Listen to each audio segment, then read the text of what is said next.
Hey, everybody. I'm just getting everybody logged on. Bear with me. Get you guys all in here.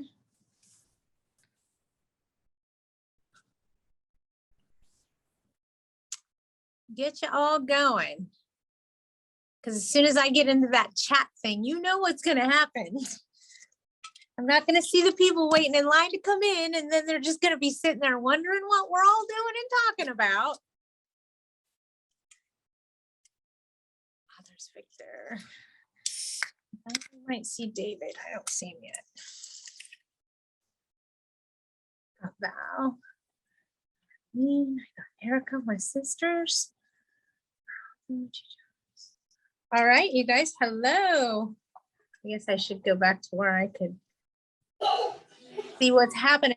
How's everybody doing today? Good. Hi, Patty. This is Erica with Jackson. Hi, how are you? Great. Thank you. You have a question? No, I just wanted to see how the meetings are. Not a problem. If it's kind of an open format, so if anybody has a question, feel free to ask. I have it open. I did 2 classes yesterday, one for the Apartment Association of Greater Los Angeles. So sometimes I get some lingering questions from that. That was on emotional support animals yesterday. And my main focus there was to teach about the difference between a request for reasonable accommodations versus a request for reasonable modifications, and making sure everyone understood the difference. There is a difference between a reasonable accommodation and a reasonable modification. One changes the rules, the other one changes the property. So in the event that you have someone that has a disability and they're asking for special changing in the rules, that would be a request for reasonable accommodations. A great example of that is an emotional support animal. That's you changing the rules. So you would need to have a request for reasonable accommodations on file. What we're seeing now as a trend, everybody take a deep breath, is we're seeing that request for reasonable accommodations be followed up with a request for reasonable modifications. Wait, what did Patty say? Patty said tenants that are getting a request for reasonable accommodations to change the rules to allow them to have an emotional support animal are now also including requests for reasonable modifications to the property based on their disability so that they can install a doggy door. Guys paying attention? Can they do that? Do they have to pay for it? Does the landlord pay for it? Do they have to pay to put it back when they move out?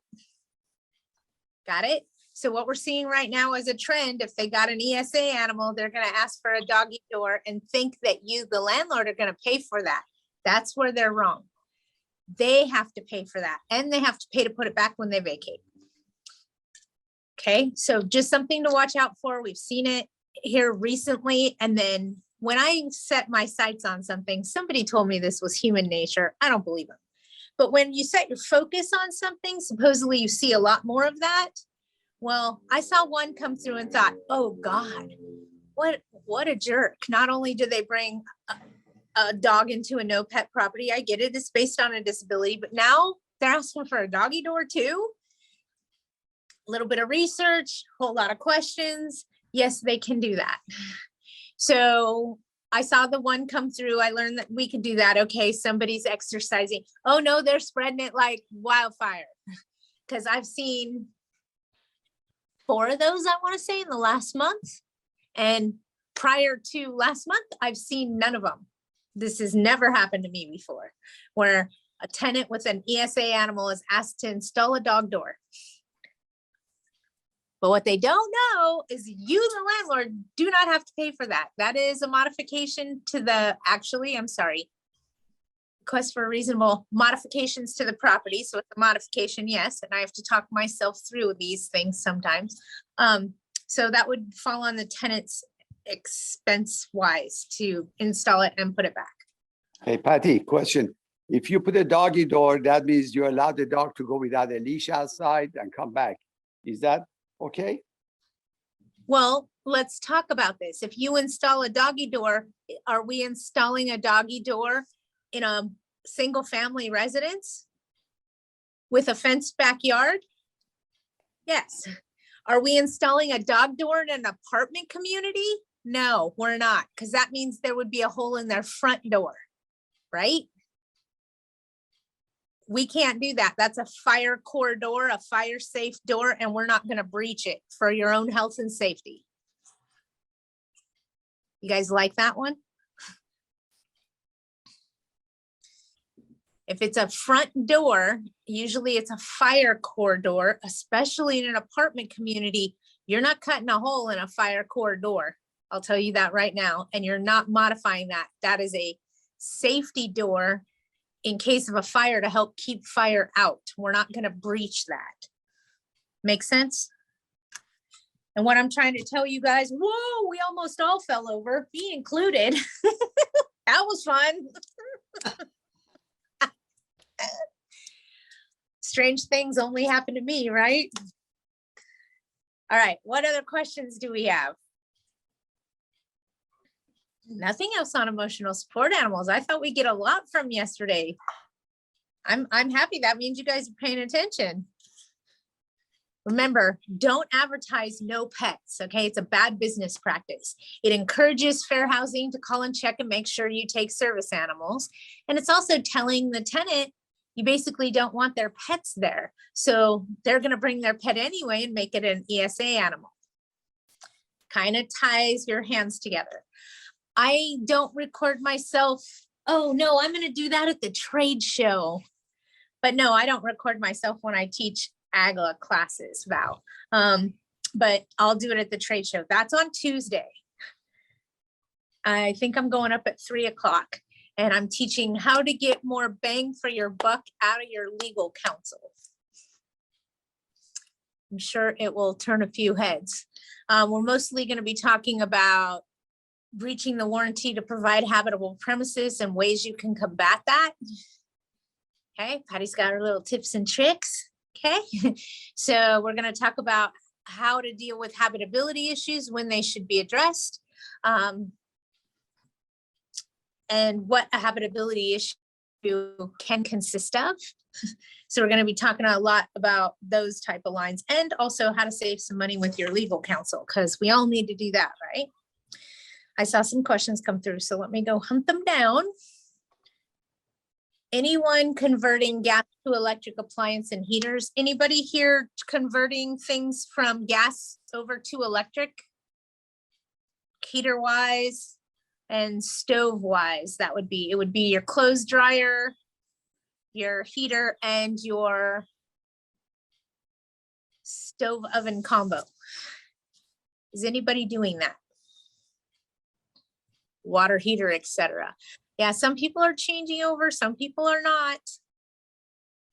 Just depends.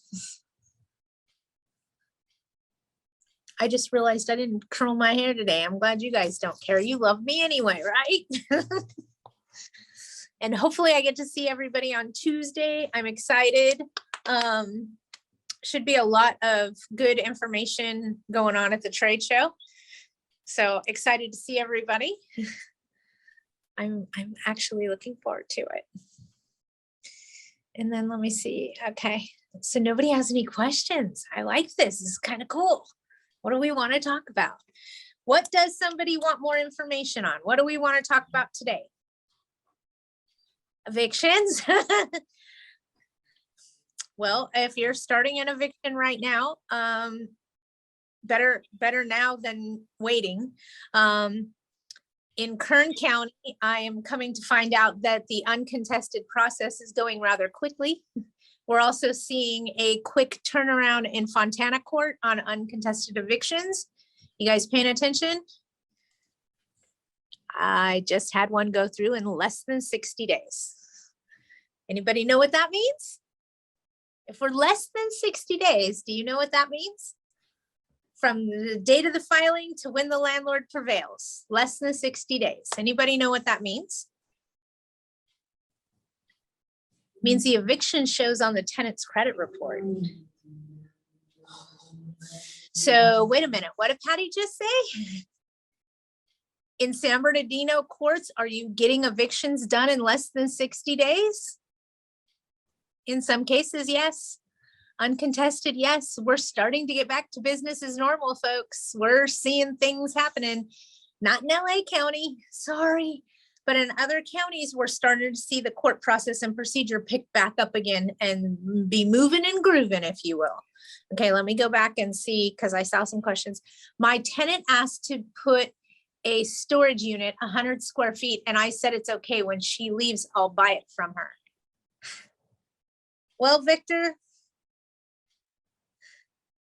you told her it's okay, so she can put the modification. When she leaves, if she doesn't take it with her, it becomes yours, okay? You don't necessarily have to buy it from her. Yes, that's okay. As long as she doesn't try to rent it out as an ADU. And I'm waiting for Victor to go, wait, what did you say, Patty? Don't rent out the shed in the backyard as an ADU, okay? It doesn't have a certificate of occupancy. You can't legally collect rent. Why am I saying this? Somebody actually did this in San Diego with the housing shortage and turned their storage shed in the backyard into a unit. And people are living in a storage shed in a backyard of a property and paying some god-awful amount of money for it. I have an angry tenant. You have an angry tenant, Val. Tenant, we just started an eviction. Okay, I'm afraid he's going to go bonkers when he served and purposely damaged my house. You have renters, or I'm sorry, you have homeowners insurance. It protects you against claims of vandalism. Make sure your coverage is current with your agent. Make sure you have loss of rent coverages and also wrongful eviction coverages. Those are the best ways I could tell you to protect yourself. I know one of my sisters is in here today. I see her and she'd tell you the same thing. Make sure you have loss of rent coverage on your homeowner's insurance policy. Also make sure you have wrongful eviction protections. Okay. I know your deductible is high. I know it's high, but let's see what happens. I mean, it's a better way to protect yourself. And I hear you. I want to say the deductible on one of my units was, I want to say it was $5,800 because they do a percentage of the total value of my policy or some ridiculous thing. I don't know. All I know is my tenant, hang on, Val, and I'll tell you, my tenant did 80-something thousand dollars worth of damage to my property. It's been a while, so I don't remember specifically. But when I went to the eviction, she handed me the keys. But she waited until after the trial in the lobby to hand me the keys. So the eviction went on her credit. If she would have handed them to me before we started or in the courtroom, the case would have been dismissed. On no doing of my own. She waited until we walked out and she lost and then handed them to me. Thank God. Every once in a while, somebody's watching out for you. But when I went there, they did quite a bit of damage. They spray painted the walls. They spray painted on the carpet. They broke the back door. Can I prove it was the tenant? No. It could have been a break-in. They spray painted on my walls, on my carpet. My kitchen counter was in the living room. They messed my house up. $80,000 worth of damage, whoever did it. My insurance company paid me loss of rents until it was corrected. And it was great. I paid my deductible and that's it. It took them 3 months to get my house back together. But in that 3 months, they paid my loss of rent. So it was kind of like a win-win, if you will. And no, my insurance policy did not get increased after that. But it could be increased on, they could deny your claim on your second claim, if that makes sense. Sorry, meant to send this to everyone. Rent control in LA County. Can we serve an increase? Don't do it. Erica, don't do it. Don't do it. Don't do it. It's got too many moving parts. Okay. Simply said, and it's long and convoluted.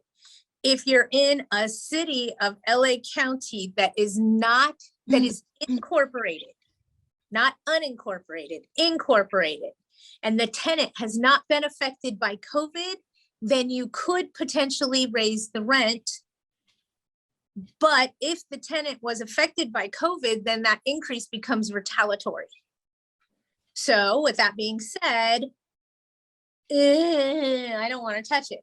Also, if you absolutely cannot in an unincorporated city of LA County, you cannot do a rent increase. Here's me talking to you. If you increase right now at the max capacity you could do, and it comes out a year from now that that was retaliatory, is it worth the $600? I'm just saying.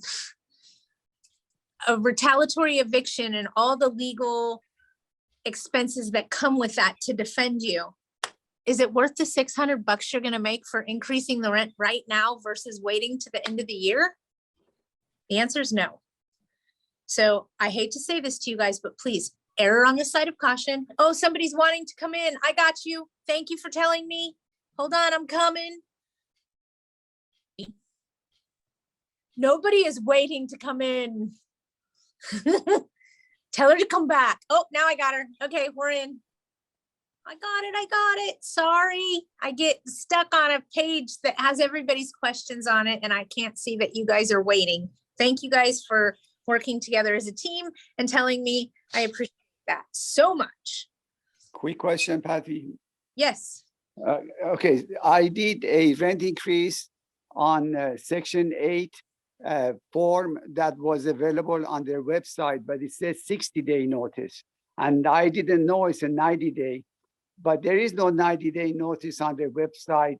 So I did serve it last month. Should I serve it again and cross out the 60 days, change it to 90 days this time, or just leave it alone? Who doesn't have a 90-day notice on their website? Well, the Section 8 in San Bernardino has a website with all the forms, including rent increase forms. So we took that. In that form, it says a 60-day notice, not a 90-day notice. And we cannot find any form in their website that says 90-day rent increase notice. So what should I do here? Should I reserve it again? Should I talk to them? Should I leave it like that? Please advise me.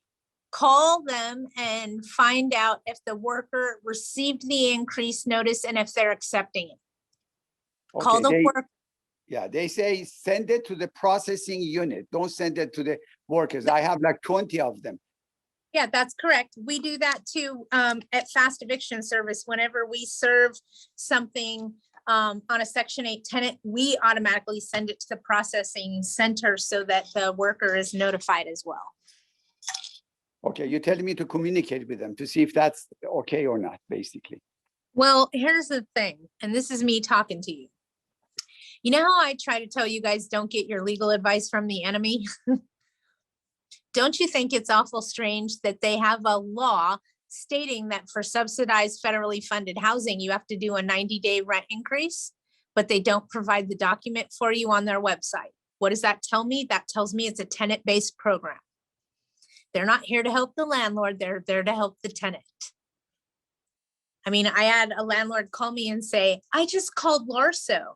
LARSO governs the city of LA, their strict rent control. And I said, okay, what happened? He said, well, they told me that my house isn't governed by LARSO. So LARSO won't control me. So I asked him, okay, then how much can I raise my rent? Do you know what they told this poor person? They said 15%. You can raise your rent 15% because you're not governed by LARSO. So ironically, he called the law firm I work for to see and asked the question. Thank God he did, because he was about ready to do a 15% increase. I asked him, do you look good in orange? California Penal Code 396B says you cannot price gouge during a state of emergency, 6 months in jail or a $10,000 fine or both. So don't take your legal advice from the enemy. That's a great example. They require a 90-day notice of rent increase and they don't have one on their website. Makes sense to me. Call the worker and talk to them. Ask them if they've changed their policy because of COVID and if a 60-day notice suffices. And play the system is what I'm trying to tell you, David. Play the game with them. Well, you don't have a 90-day notice on your website. Get them. Catch them in a loophole. I love that stuff. Okay, hang on. Got to go back. What is wrongful eviction coverage? Wrongful eviction coverage would assist you in the event that you evicted somebody unlawfully and then they tried to sue you. Unlawful eviction or wrongful eviction. So if you evicted somebody and you weren't supposed to, and then they come back and try to sue you for evicting them, your insurance would cover at that point.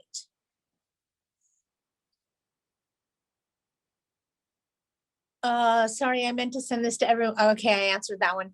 What were the other items to make sure our insurance coverages? I always make sure I have loss of rent coverage, wrongful eviction coverage, and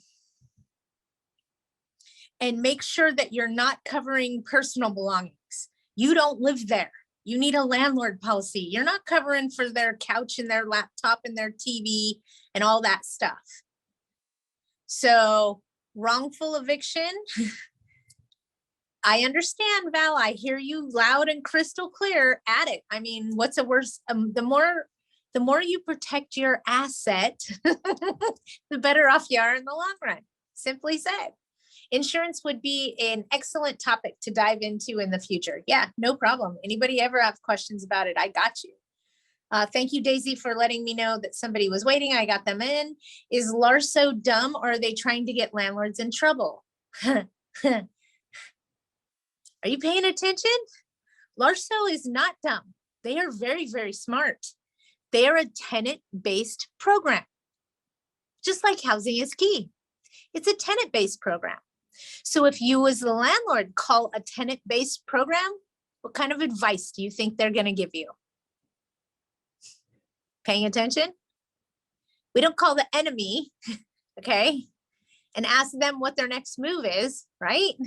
Stop calling the enemy and asking for legal advice. Larso is not your friend. That is a tenant-based program. Housing is Key, also a tenant-based program.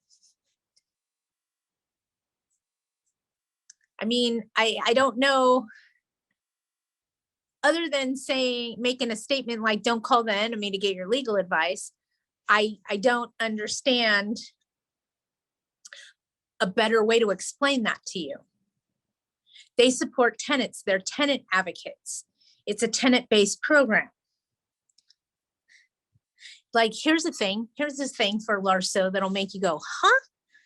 Okay, if you want to take your house back because you want to move into it, okay?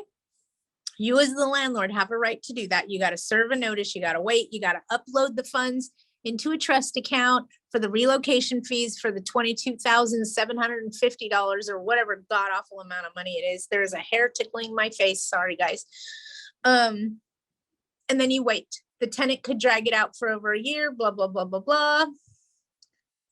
Do you know that if you and your tenant mutually agree with a cash for keys settlement, Larso could get mad at you because you cut them out.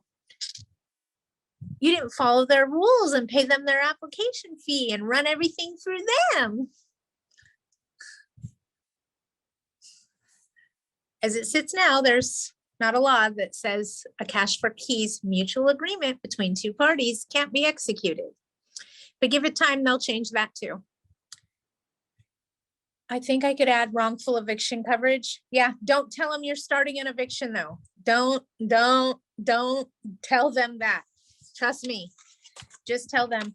A friend of mine had wrongful eviction coverage on their insurance policy, and I wanted to see if that was something I could get too. You know, with tenants nowadays, you can never protect yourself enough. I didn't talk about my tenant. I didn't talk about me going through an eviction. I didn't talk about nothing. Got it?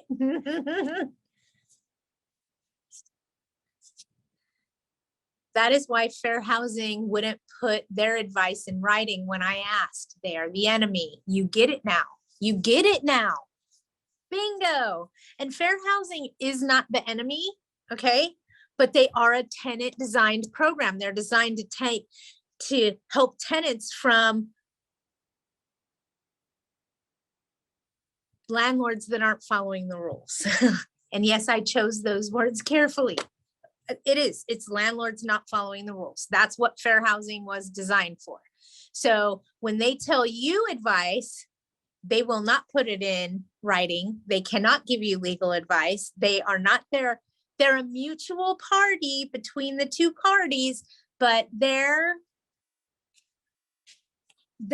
don't want to say they're more tenant focused, but the reality is more of their problems are tenants are the ones that are getting displaced because of it. And I think that's the emotional part that those types of programs grab a hold of. Okay.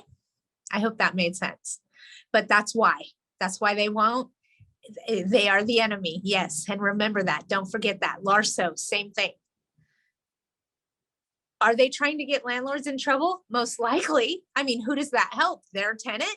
Absolutely. Get it? Speaking of housing is key, do you have any updates of the $2.7 billion funding? We haven't seen any funding in a long while.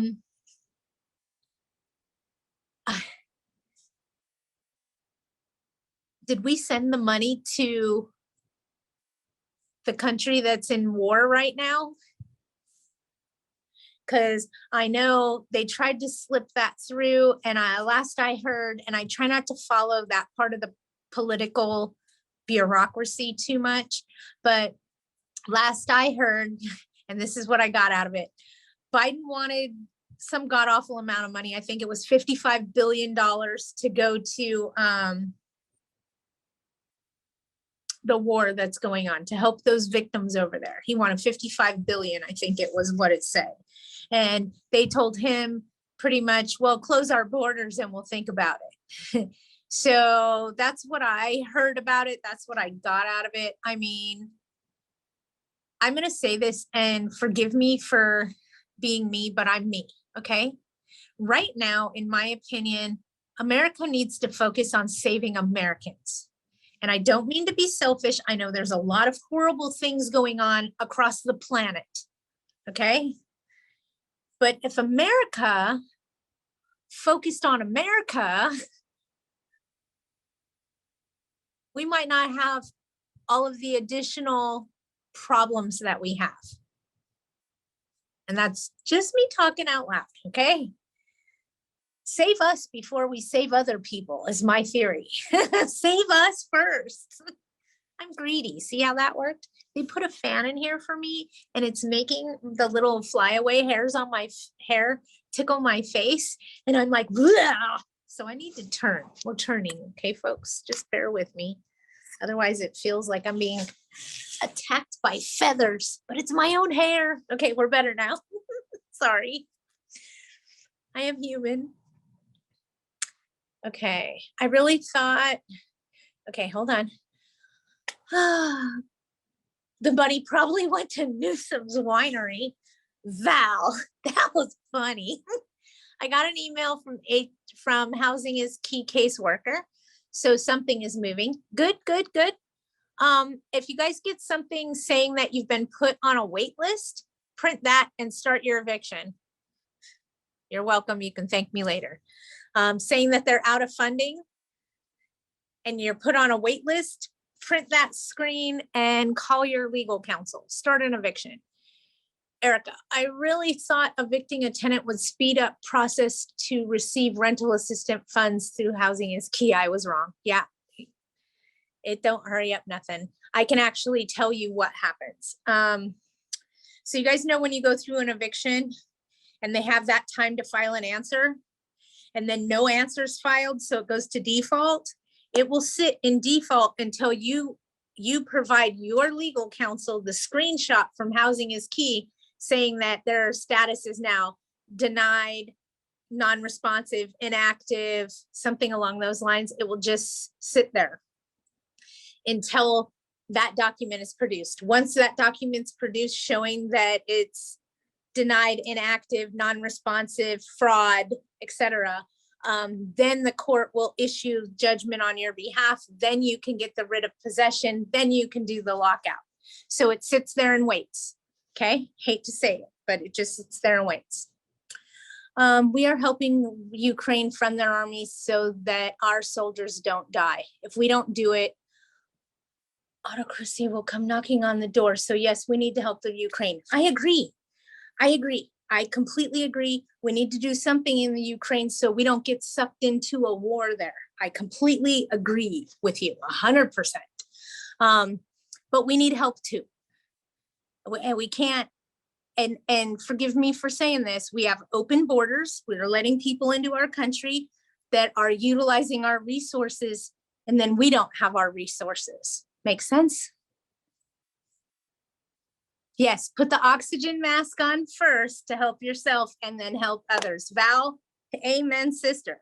But I would just like to see some more things making our country a little bit more solid before we go give $55 bazillion to somebody else. That's all I'm saying. And yes, I know they need help. I get that. I'm not arguing with that. But we need to restructure the way our foundation is sitting, because right now it's got a lot of holes in it.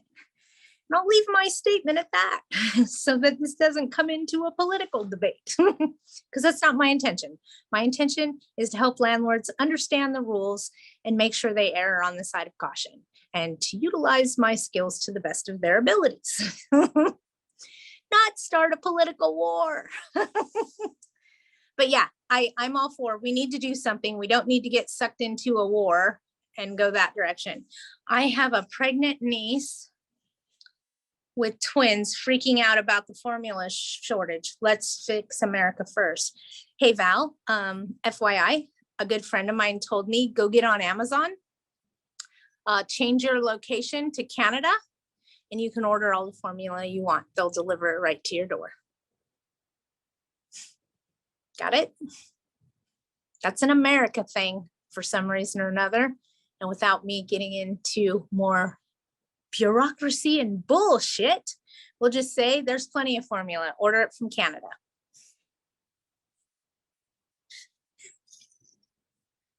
I know. Zip, zip. Patty's trying not to. But yeah, you can do that. You can also order it on eBay. Just change your location to Canada, or say that you want to search Canada, and you can buy all the formula you want. They'll ship it right to your door.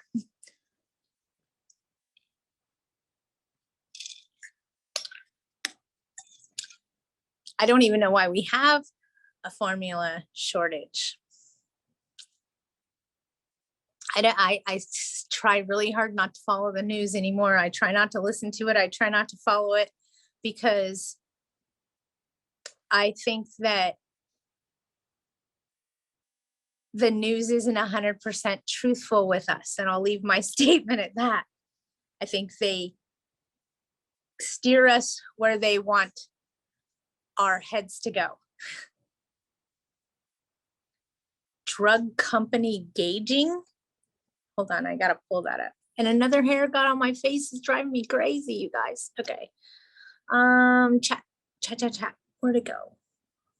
Drug company gouging. Everything is. I mean, let's really talk about this. We're paying $80 for a sheet of plywood, paying $20 for a 2x4. We're paying ridiculous amounts of money for a gallon of gasoline, but I don't have to tell you guys that. It's not one thing, it's everything. For those of us that have recently started an eviction, the legal charges have gone up too. It's like everything's gone up, and I mean everything. Hey, I will say this. When I was in Costco on Sunday, I did buy bananas really cheap. Just saying. I think a pound of bananas was $1.19 at Costco. I swooped that deal up. Trust me. My family's going to be sick of bananas, but they were inexpensive. So I bought several. And I did start my garden this summer. So, hey, I got fruit on my trees. Yes, let's get back to tenant crap. Yes, Val, thank you. A tenant just left and was a heavy smoker. The entire house is a mess. I even had to jack up the tile kitchen flooring as the grout and the tile were riddled. See, some people don't understand how much cigarette smoking, the damage does. It gets wicked. That's the word. Wicked right up into the drywall. And sometimes you have to replace drywall and baseboards because of nicotine residue. And the thing that sucks the most about that is, hold on, it's called third-hand smoke. It's not secondhand, it's third-hand smoke. You got that? So let me explain to you something I learned, and this may help everybody, who knows? But with third-hand smoke, you actually can have something where Val's dealing with a house that is riddled with tobacco. Well, let's say she cleans everything up, but there's some areas that she didn't get to, or maybe something she missed, and it's just inundated. That can still emit those carcinogens for periods of time, years from now. It can still emit them whenever they want to. If you still smell it, it's still there somewhere, right? So that would be third-hand smoke, not fun. The other thing you could do, Val, is what I did is you can contact your insurance company and ask them if they'll cover smoke damage. The thing is they're gonna automatically assume it's smoke damage from a fire and not from a tenant. See what I mean? So I wouldn't go that way. We don't want them. You're thinking outside the box though, Val. I'll give you that. You're outside the building on this one. I'm gonna ask one of the attorneys what their opinion is. I don't know that I'd do that, but I hear you. Have you considered contacting a restoration company? And the reason I say that is because this is their forte. They have odor neutralizing chemicals and fog spray that they can spray in there that dissipates the tobacco odor. Choosing my words carefully, yes. But I do know I'd call like I use PRC Restoration Company, or you could call like a service master and ask them what kind of services they have for somebody that smoked in a unit. I know they offer those kinds of things because they'll even go up and clean out your AC ducting for you and spray neutralizing fog mist thing that they do. They have fancy things that make things go away. I had to contact them once and I thought it was the most ludicrous, ridiculous thing ever. And then I went there and I understood. So tenant, here comes the story. Tenant, for those of us that are female, some of us do this. We like to sit in the bathroom sink when we put on our makeup. A lot of people do it. I am not that person. I've never been that person. Probably because the sink comes up to here on me because I'm so short and I'd have to lob 3/4 of my body up just to get into the sink.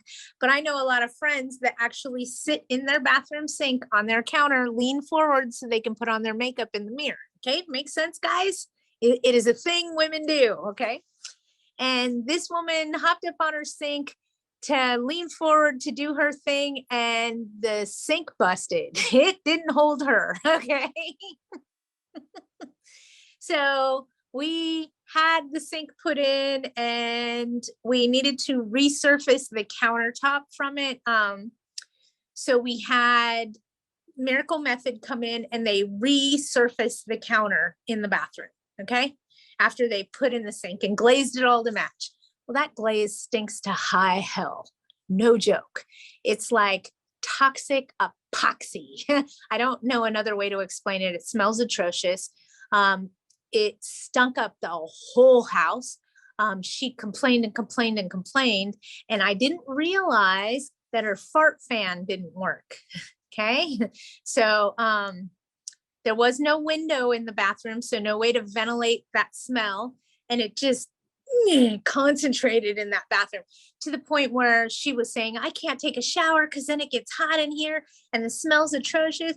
So me being the property manager I am, well, let me come out to the property and see what I could do. And I went out there and then I realized, oh, she has a problem. This is bad. I mean, it's burning my eyes just standing in here because it's such a concentrated small area and there's no way for that to be ventilated properly.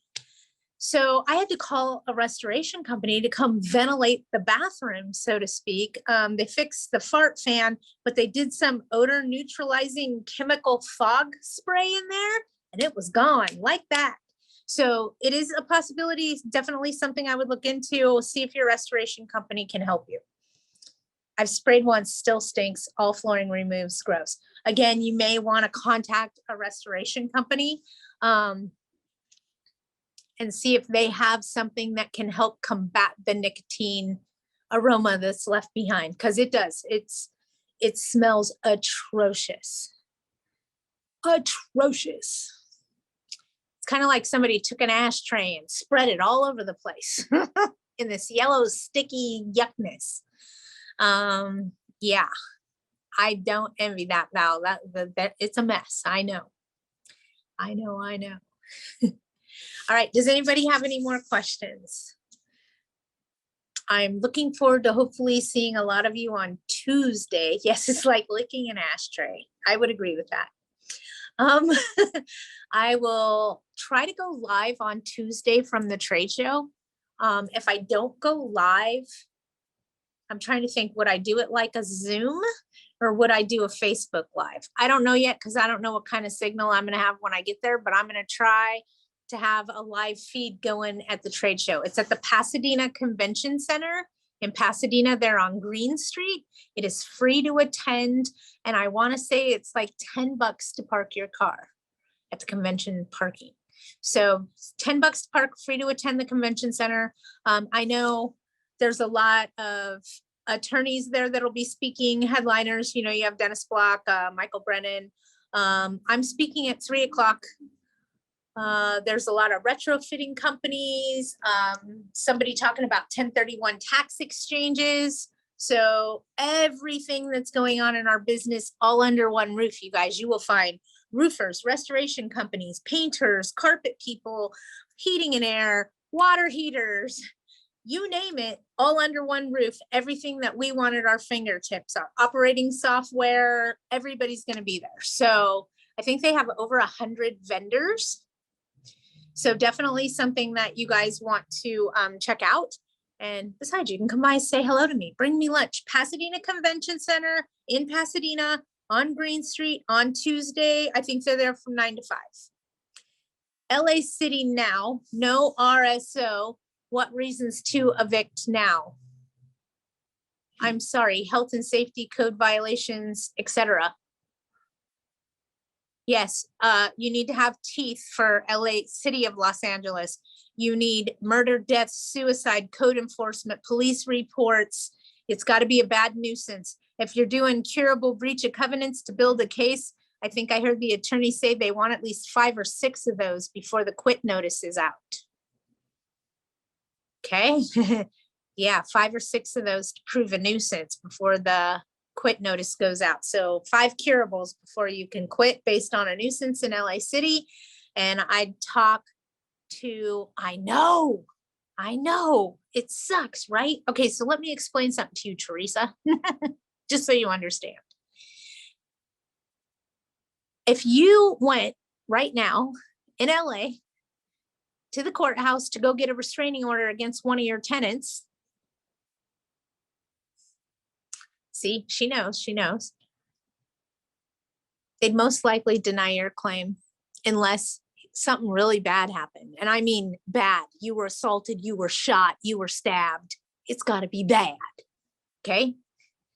The reason that this is because of our fellow landlords. In the beginning of the COVID pandemic, those of us that know the system know that if you get a temporary restraining order against the tenant, that also causes them to be evicted. Paying attention? So in the beginning of the pandemic, a lot of landlords went straight over and filed those restraining orders against their tenants because it forced them to be evicted. And that's how they were doing evictions. Once the court caught on to what us landlords were doing, they stopped. Make sense? Now us landlords are calling the police saying all these horrible things are going on and you can't get the police to come out there. I wonder why. Are more of our fellow landlords calling the police, trying to get their tenants out of their property because they can't evict them? Cause, effect, cause, effect. That's why they won't come out. That's why they won't file a police report, because they know it constitutes us to do an eviction. Let me give you another case, okay? Take a deep breath and just listen to me. Property in LA City cannot do evictions, okay? Right? Code enforcement violation on the property. Okay, great. Code enforcement violation, landlord's getting fined, they're having to pay a fee. We do a 3-day quit because that is now a nuisance, right? Court says no eviction. Not on the nuisance, not on the code enforcement violation. The landlord is currently waiting for his criminal trial for the fines that he's been given because he's not evicting his tenant because the city won't allow him to. I'll keep you posted. Yeah, mind blown, right? Makes sense? City won't let you evict, but now code enforcement is going to come after you criminally because you're not evicting, but the court won't allow me to. It's going to get very interesting with some of these cases very quickly. LA City cannot keep doing this. It is putting landlords in a position of despair. And I'll leave my statement at that. And when we're in desperate times, sometimes people tend to take desperate measures. But my people don't do that. You guys don't do that, okay? I do not have the tenant's social security number or any information except his name. Can you still put an eviction on his record? Yep. So here's what I could tell you guys about that. Fast Eviction Service is not just an attorney-based law firm. They're also a full-service collection agency with skip tracing capabilities. If you can tell me their name, we can skip trace them, find out all kinds of things. Okay? And they use that and utilize that for collection purposes. So just keep that in mind. I know, Val, your legal counsel is also a full service collection agency and has those skip tracing capabilities. So that should not be a problem. Remember that, okay?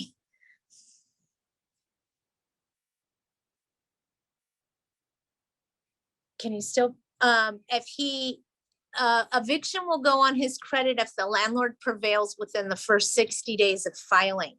It's called the eviction masking law, passed in January of 2017. And basically it seals records of tenants so that evictions don't show on their credit reports unless the landlord prevails within the first 60 days. What does this say to us without saying it? It says that the tenant that gets served with a lawsuit and then bails in the middle of the night and doesn't take you to trial and doesn't rake you over the coals has an eviction on their credit. So the guy that goes, okay, she wasn't playing, she's evicting me, I'm moving out, I don't want to deal with this. That poor guy gets an eviction on his credit. Why did I call him the poor guy? Because he left.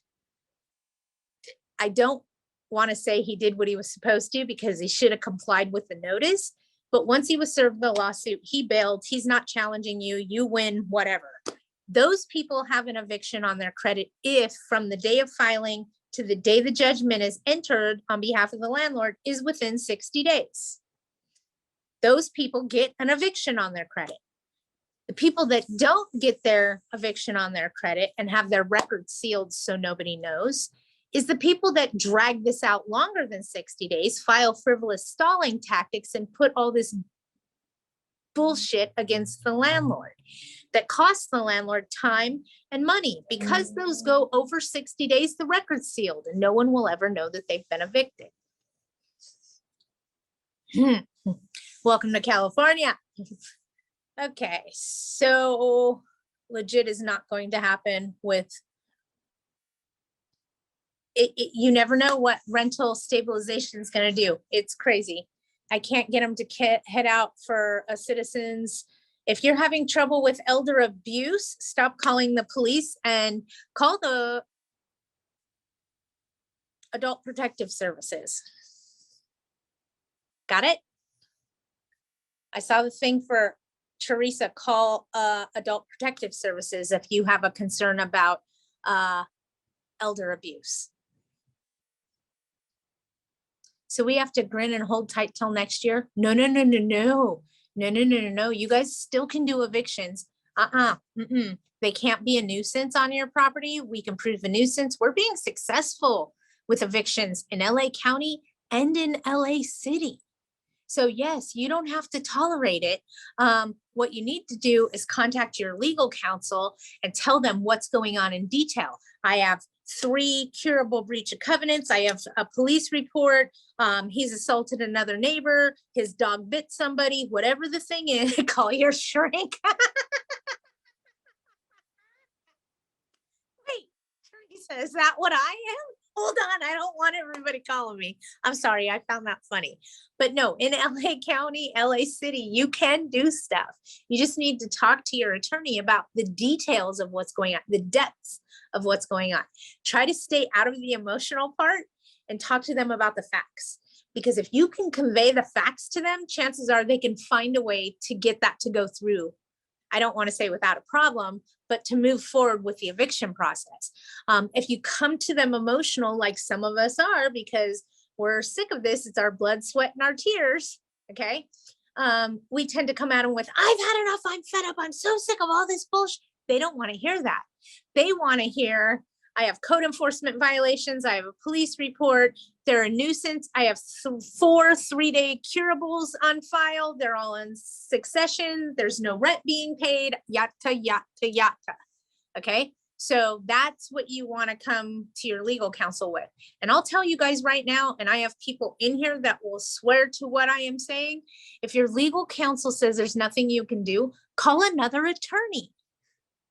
Okay, call another attorney. If you don't like the answer you're given, call another attorney. If you still don't like the answer you're given, call another attorney.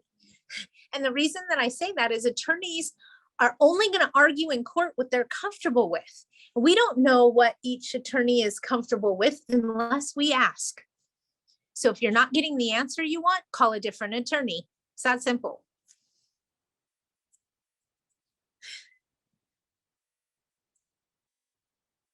Call your Haagen-Dazs, Jim Beam, Ben Gay, etc. Oh, you crack me up.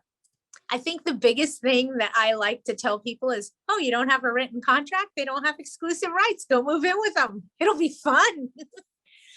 As I think the tenant is a fighter, I can only hope he leaves in the middle of the night. Such an idiot. I even got him 6 months of free rent from Housing is Key, and now he just doesn't want to pay rent. It's not, Val.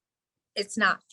And this is a great example of what I've been trying to say this whole time. The state of California has enabled tenants not to be responsible and pay their rent. Okay? And now all of a sudden, there's no money left. There's nowhere they can apply to, and they're responsible for their own actions. They got to be adults. They've spent 2.5 years not adulting at all, and now we expect them to adult with the snap of a finger. We've trained them to not have to pay their rent. They're accustomed to it. It's been going on for years. Think about it. Unfortunately, for some of these tenants, the only way we're going to get across to them that they're responsible for their own actions and they have to pay their bills is to evict them. It's sad. It's sad. It's frustrating and it's sad. But that's the why. I mean, it's kind of like this. How can they expect us all to get up and go to work every day when we can work from our homes, don't have to pay for commercial office space? We figured it out. Now they're upset because commercial real estate may not be holding its value.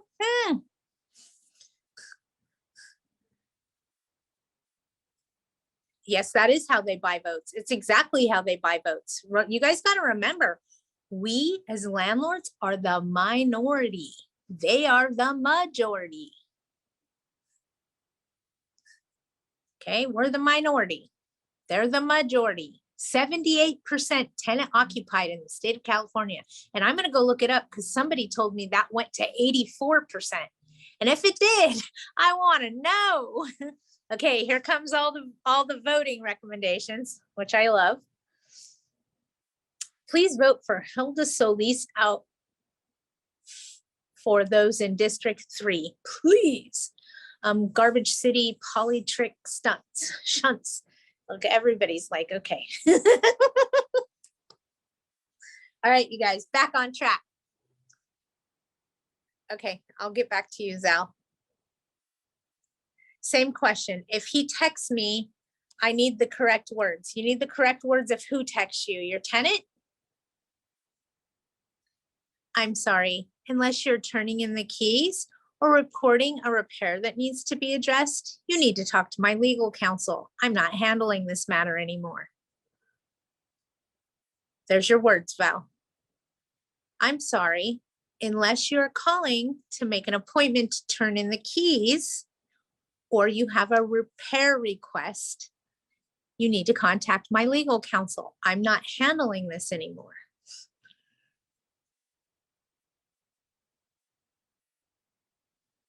Give my number. No, I'm playing. So use those fogging techniques, you guys. Please don't speak in absolutes. Don't write in them. No absolutes. You got it? If you don't use absolutes, then you absolutely can't give the wrong answer. It's a wonderful trick. And if you're writing a letter, remove the absolutes and it's not a threat. Could, should, might, most likely, probably, maybe, may have. Use words like that, you guys. Stop using yes, no. And most definitely. That's a bad one. All right, you guys, if you don't need anything else, I will see you next week, Wednesday, and we're going to do something on Tuesday. I don't know if we're going to just do a live Zoom randomly. We may.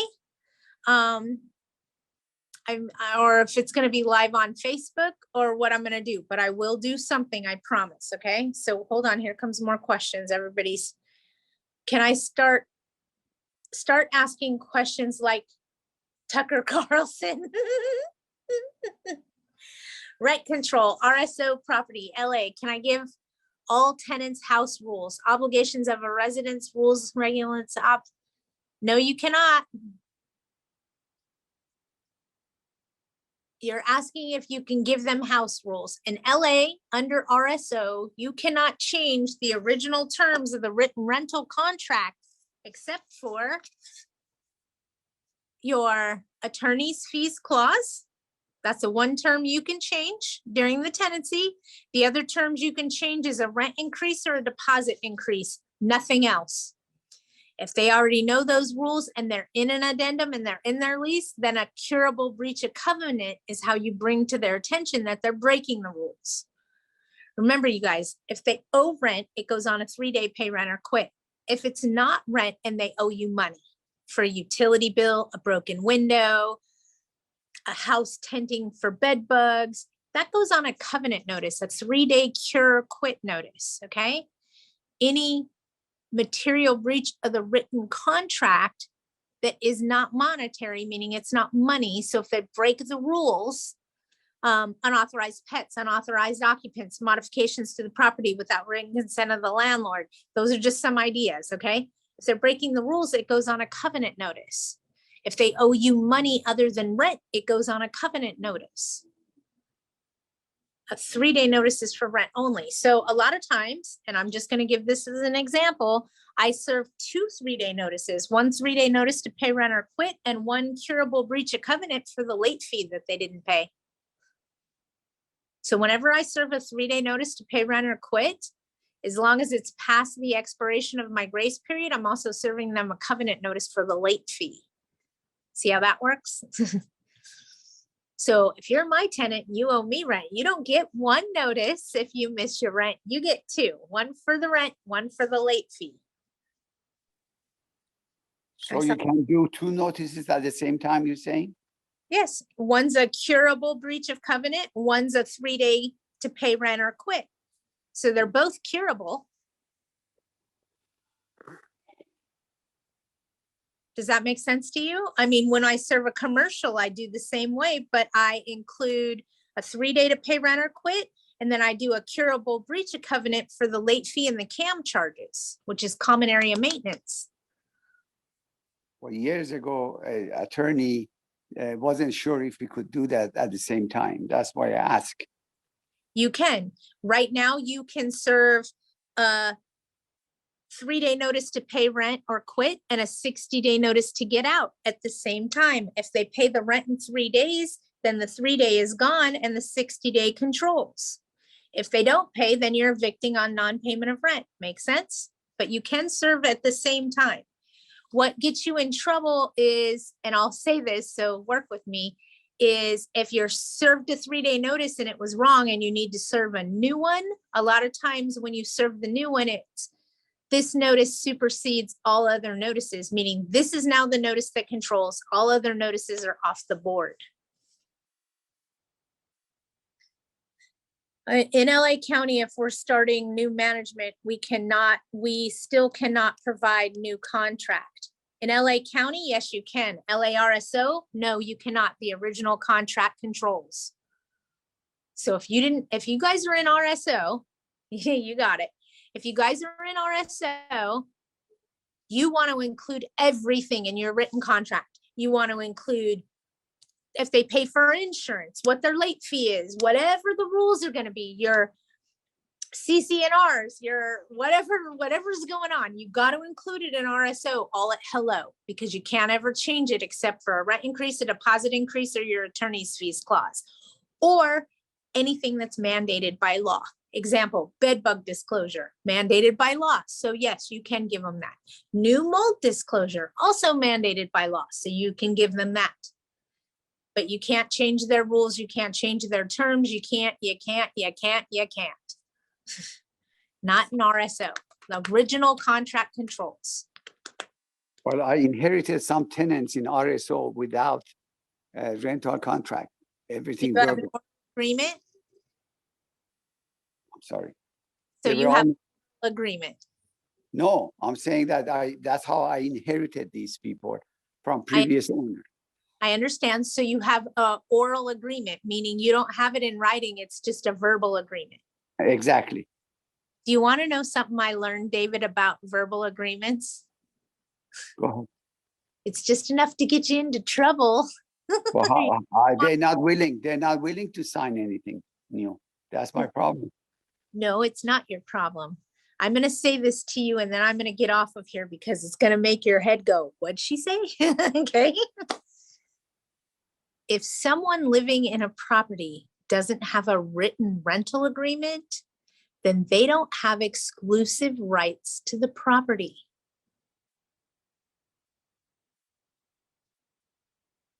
So what's the best way to enforce it? They don't have exclusive rights, so anybody can move in with them. They don't have exclusive rights to the property. How do I make him sign a new rental agreement, Patty? Why don't you move me in with him? He won't live there anymore.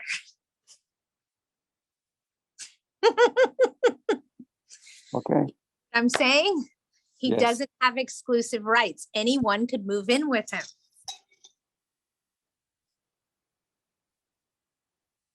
That's why I said I'll say this and then it'll make your head go, what'd she just say?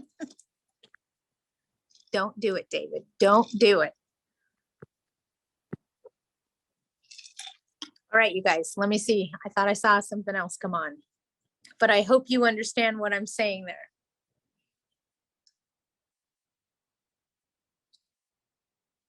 And I saw one more thing come through. In LA City, Teresa, that's not written. I was taught that by Attorney Grace Long. Can I move a bulldog? Okay, rephrase that and ask me again. Can I move a bulldog? I don't know. Can you move him? Is he too heavy to pick up? Can I put my large equipment? Are you talking to me, girl? Because I'm starting to wonder. Well, you were just talking about the person has no rental agreement. You said you can move anybody in. So Yeah. can I move my shit in there? Like, can I move a big refrigerator in? Can I move my equipment? Equipment in there. One more time. They don't have exclusive rights to the property. Correct. So I can move you. I'd gladly pay you to move in, pretend. Show Or me can the you- document that says you can't. I'm sorry, what? Show me the document that says you can't. I have no rental agreement. Exactly. Oh, so I can't do it. I can't move anybody. Show me the document that says you can't. Oh, there's nothing. It So I doesn't could exist. move- I could move like 10 refrigerators in there and block the whole goddamn place. But hold on, you don't want to cause a constructive eviction either. So you got to be very careful what you do. Okay. I You thought you okay. If they just don't like it there anymore, they may go. Bye, Melanie. Thank you. And I'll No, see you on Tuesday. I'm No. sorry, Darlene. This person will not move until if I could put 10 refrigerators in there, I'll do that. I move the lawnmower and everything in there. You got to be careful you don't cause a constructive eviction. That will bite you. Where you make it so bad it forces them to get out, that's a constructive eviction. But okay, I understand that tenants can do whatever they want. She can block my way. She can block my thing. She can assault me, but they don't give a shit. Okay. Well, if she I'm doesn't old. written contract. Just saying. All right, you guys. Okay. Well, anyway, I'll see you. I'll see you on Tuesday because I know you'll be there. Yeah, I have a doctor's appointment. You drink Coca-Cola or you drink non-caffeinated stuff? Anyway. Oh, no. Girl, I'm in property management, girl. I need caffeine. Caffeine, okay. Yes. I'm drinking a That's Dr. P for Patty. Speak. Huh? I'm sorry, what? I'm drinking a Dr. Pepper as we speak.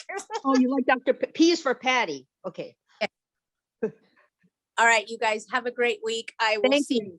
Tuesday. I'm going to go live somehow on Tuesday. I don't know how yet. It's either going to be on Facebook Live or via Zoom. Regardless, I'm going to record the talk that I do, and I'll try to just go live throughout the day, maybe on Facebook. So we'll pop in and out and go live here and there so you guys can see what's going on.